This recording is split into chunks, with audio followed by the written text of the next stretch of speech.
So now that I've fixed that, and I'm actually glad that I looked at it because I had that mute button on again. And I don't know, I've done that before. Oh, well, we'll overcome that. I apologize for the headphones, but I'm trying to find out if you are tuning in and you can hear this. Let me know so that way I am able to adjust fire if I have to and just go on from there. So what I was saying in the beginning is hopefully Eddie Simon will come on and we will be able to share his story, where he's at, and what he's doing now to give back to a community that he found sobriety in, as well as he is now helping folks who need it find rehabilitation centers. And I don't know if that's for nonprofit or if there is a small fee and everything else, but I do know he mentioned that airplane tickets are covered. And so that is a fantastic thing for people who are looking to go to rehabilitation, but don't know how. And for folks who are trying to get sober, who don't know how to do it yet. By the way, if you're tuning in, I'm Wayne.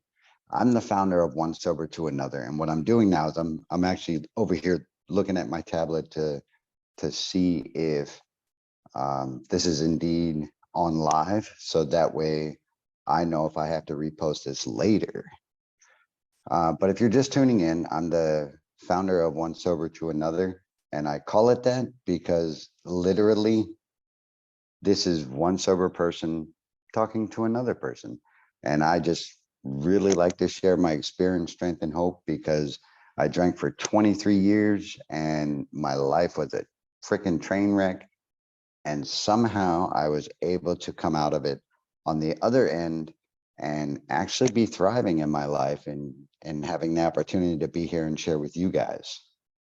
So if that's something you dig and you enjoy hearing other people's life journeys, consider subscribing, consider becoming part of the family and, sharing your experience, strength, and hope, because that's what it's all about is being able to give back and not be ashamed of where you came from and what's going on now in your life, because we all are just human people trying to do the best we can. And if that makes sense for you, pop in, drop a comment, and yeah, just do the daggone thing. So just give me a moment. We'll just see if Eddie pops in. And if he doesn't, that's okay, because I sent the invite to him. I haven't heard anything back. I don't know if he's busy. I don't know, if life just hit him. I don't know these things, so I can't really speak to it. And we'll just wait and see what's happening. All right, so from what I can see, I am not exactly on live, kind of sharing this moment with you guys. And I do have a substitute of discussion.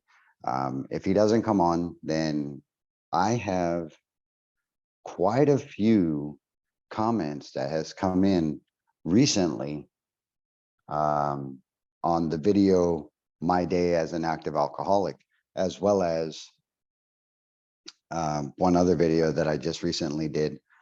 And I think a lot of them are key to what some of you are going through. And I think it can be beneficial for you guys, whether you are currently drinking, whether you're trying to stop drinking, whether you're a drug addict or a gambler or a sex addict even. Parts of these comments might be able to resonate with you to the point where you're like, daggone, I'm not alone in this journey. And perhaps there's, someone else out there that can maybe show me what they have learned so that I can maybe reach what they've reached, because everybody deserves happiness. And if you're on board with that, which I hope you are, it might stick. And that's one of the things that happened with me is somebody said something to me that stuck. And I was like, yeah, you're right, daggone it. I don't want to be in this position 10 years from now. I don't want to be without my wife. I don't want to be without my son. And while I'm on the topic, since I'm hanging out by myself, When I was in counseling, I had to go to the Army Substance Abuse Program. When I was in that counseling, one of the key things that stuck with me from that whole transition from a severe devastated alcoholic to, getting sober and then living in recovery. One of the things my counselor said to me was, how do you want to be remembered when you die? And at first I was like, whatever, we all got to go sometime, when people just, dismiss that fact, and that becomes an easy behavior. And so I actually thought about it. I thought to myself, I was like, it would be kind of sad if nobody came to my funeral. It would be crushing if nobody missed me. And it would be even more, I don't know, eroding if there was nothing good that I passed on to my son. And so that comment stuck with me, and that pushed me towards trying to live a better, fulfilling life. I'm telling you, I was eroded from the inside out. My moral compass was skewed and out of whack, and it didn't even spin anymore. I didn't know what true north was, and I did things that I wasn't proud of. I said things that I couldn't take back. And after decades of lying to people and deceiving people, taking whatever I could, not giving a crap about their feelings, it was about time for me to stop being daggone selfish and try to take the word me out of the way that I was living. Some of you can relate to that. And that's why I think this channel is effective for people who actually want to get sober. Now, if you don't want to get sober, that's cool. I'm not trying to force anybody to do that. I'm not trying to force you to put down the bottle. I'm not trying to force you to put down the needle, whatever it is.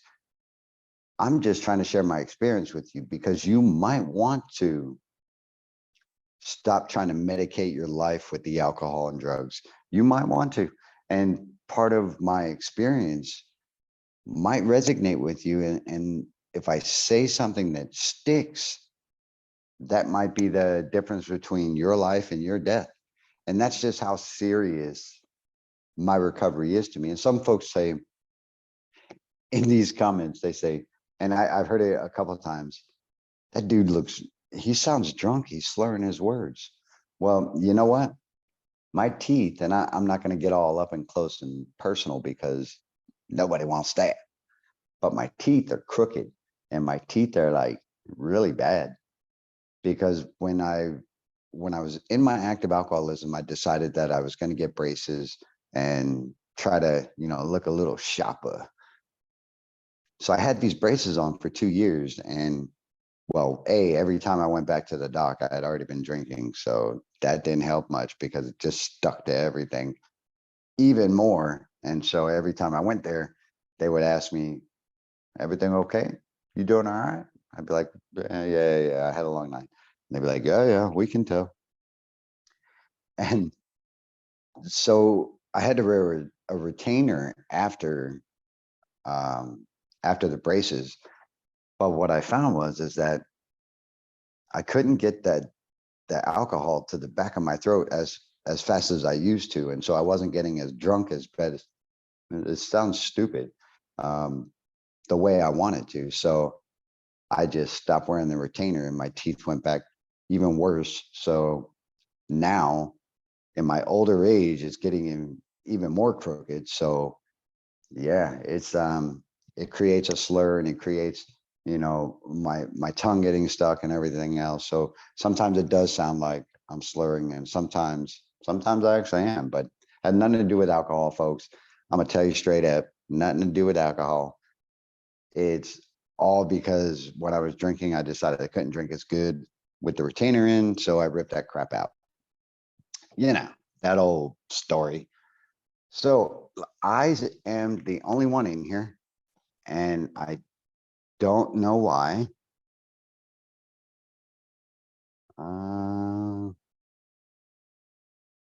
So hopefully we are good to go. And but I'm gonna just read this one comment to you that I see right now because it's sticking out to me. And after I read this, I'll read one or two more, and then if Eddie hasn't popped in, we'll wrap it up.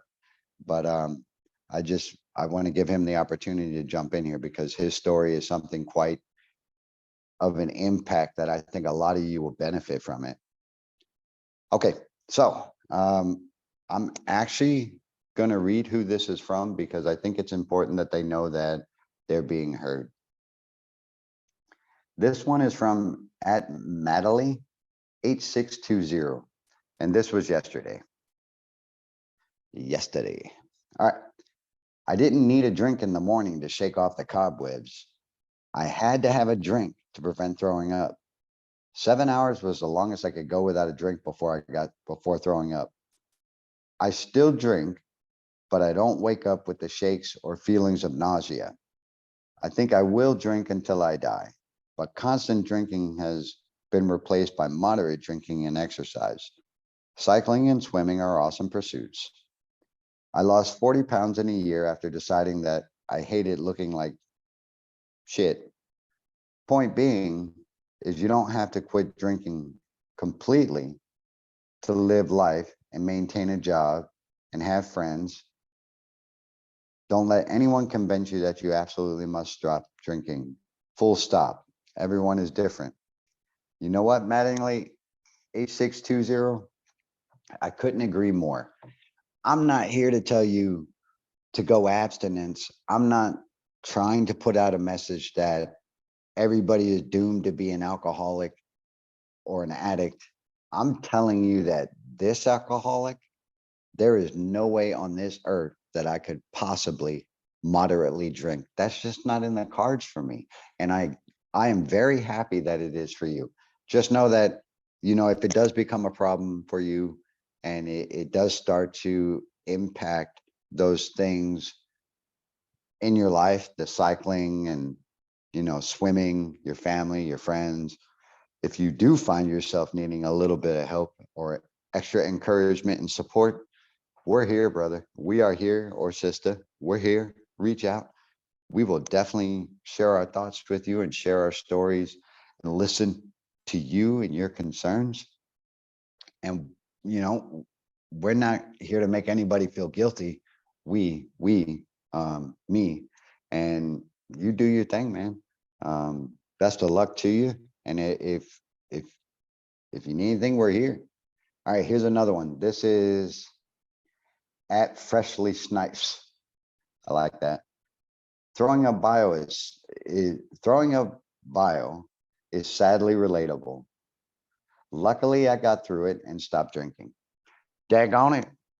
You know what? Throwing up bio is horrible. And I said in that video, a day in the life of an alcoholic, this guy, that when I was going to the bathroom in the mornings during the latter years of my drinking, I would always, it was almost like I didn't even have to force anything anymore. It was just spew it out, keep going.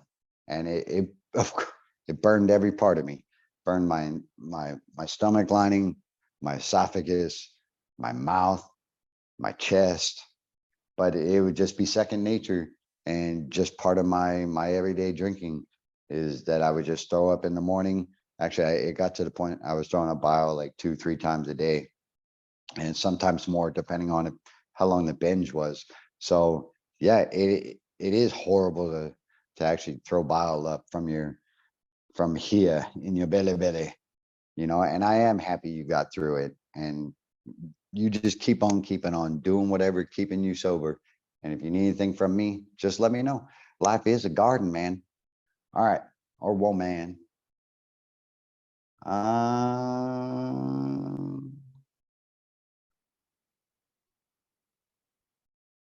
This one is pretty daggone good.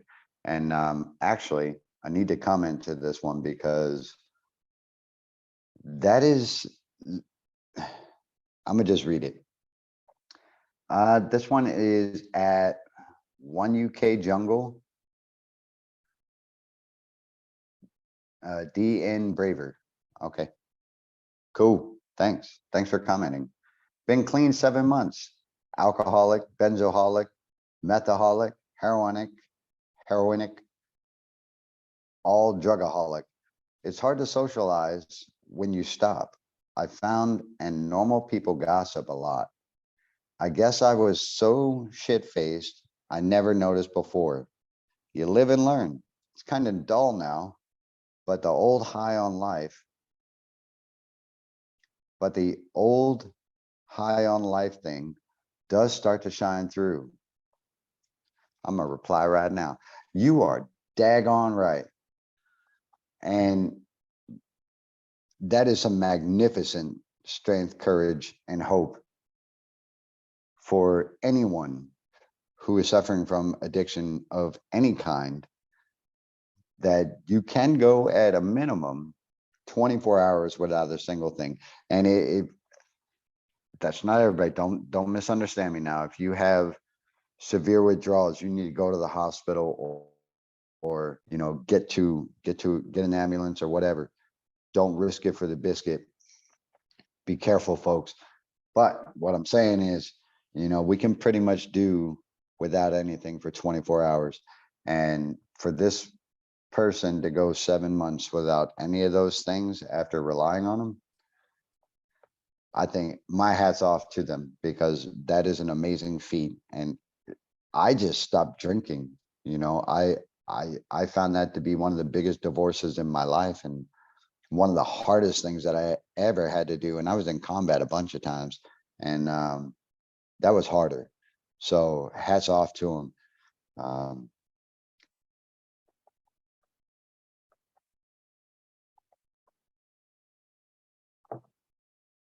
It's hard to write on this iPad.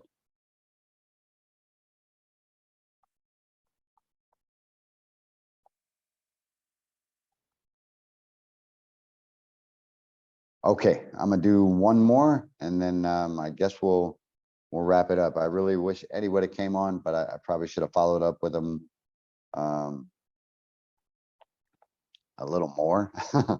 Next time. Lesson learned, man. Don't just send an email and not follow up, folks. Follow up is everything. Trust but verify, right?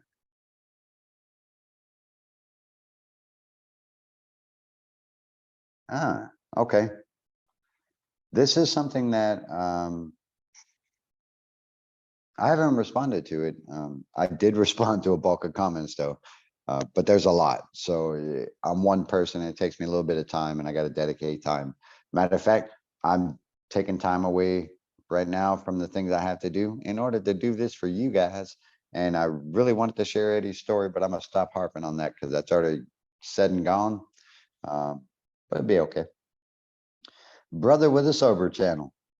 You should check out the book Easy Way to Control Alcohol by Alan Carr. It does not teach you how to control it. It teaches you how to easily quit without willpower. No friggin' joke. Look up the reviews on this book. Read it, listen to it, and have your mind blown. This is from at Matt6UL3824. You know what? I will check it out. Again, that book is called Easy Way to Control Alcohol. I'm being straight up. I tried almost everything that any person can try to quit drinking, aside from killing myself. And I tried counseling, and I almost did that too a couple of times. Look at my video, My Last Suicide. That's not advocating for any of that. That just puts everything out in a way that someone can actually see how I was thinking and what I was feeling and going through at that moment in a relapse. Again, My Last Suicide, check it out. So I tried counseling, and I was wonderful at manipulating counselors. I was fantastic. I was a ninja at telling people what they wanted to hear. So that was a no-brainer. I'll go to counseling all day long. Then I went to psychotherapy, and I went to psychotherapy in rehab. That was something interesting. And I'm not going to drink this water because somebody mentioned that when I swallow, they can hear the muscles in my neck. Take the drink away. Yeah, I don't know. Maybe that's my DNA or something, but I'll refrain.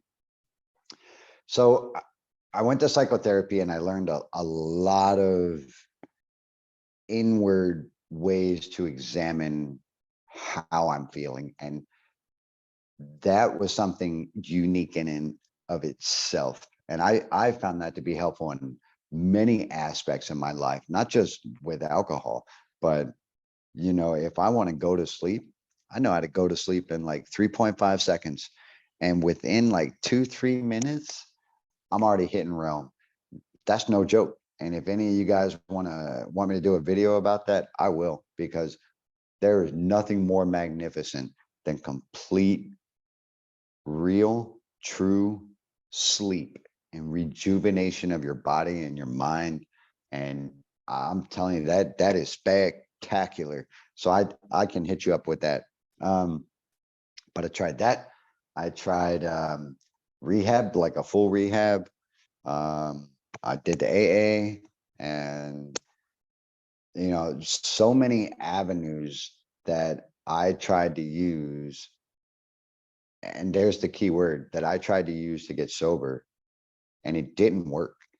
What finally stuck, and now I still practice the principles and traditions of Alcoholics Anonymous. Now, that's just me. I'm not pushing that at you. That's just me. Because if you just use the lessons within that doctrine and those testaments of true alcoholics, you can take anything away from it that you want, and you can just throw back what you don't want. You don't have to like indulge yourself and try to like go word for word and literal for literal. There are some things in there though that are, if you drink, you might die. That's real. But what keeps me sober is the daily notion that I know that if I go back to it, my life will not be the way it is now. My life will not be something that I can enjoy. Even the poopy days. Yeah, I said poopy because I have a kid. Even the poopy days are like so much better than my best day drunk. And the reason is because I can remember it. I have a train of thought that makes sense, and I'm not alone. And that was one of my biggest like factors to my alcoholism, was being alone. I suffered from abandonment issues and abuse issues, and just all these things that made me feel like I was by myself in my life, that being alone is a catalyst to me being drunk. That's really how that worked. But I know if I go back, I'm going to end up that way. And I'm not doing that, folks, not voluntarily. So I appreciate the comment, and I appreciate that um, somebody took the time to actually write that. Here's one that I really think is cool. And then I'm going to read just one more. And I want you guys to listen to that one because it breaks my heart. And I know how the person feels because I've been through it already. And I almost did it to myself. But let me get through this one first, because this one's a high note. And then we're going to end it with real deal in your face. This is what it looks like. All right. This one is from at L Sutterkane. Love your content, bro. I'm almost a year sober myself. I thought about doing some content on my own, and I recently saw your video about a day in the life. Our experiences differ a bit, but I was in the same place, and now I have a newfound ferocity for life I never knew was possible. Thanks, man. You know what? Thank you. I got goosebumpies just now because the word ferocity, I need that in my vocabulary. That's awesome. Hey, uh, at L Sutterkane, I appreciate it. I'm here. If you ever need anything, just let me know. And keep on doing the daggone thing. Share your experience with someone else out there who's suffering right now, because just those kinds of words of encouragement to someone who needs it, of course, I'm very grateful you said that for me, because it's all for you guys, and it's all for people who are suffering. And I think that life is too damn short to be stuck in a bottle. That's what I think. So good on you. Congratulations on 1 year sober. Keep doing the daggone thing. All right. Here's the last one for today, because this broke my heart. All right, here we go. Prepare yourself.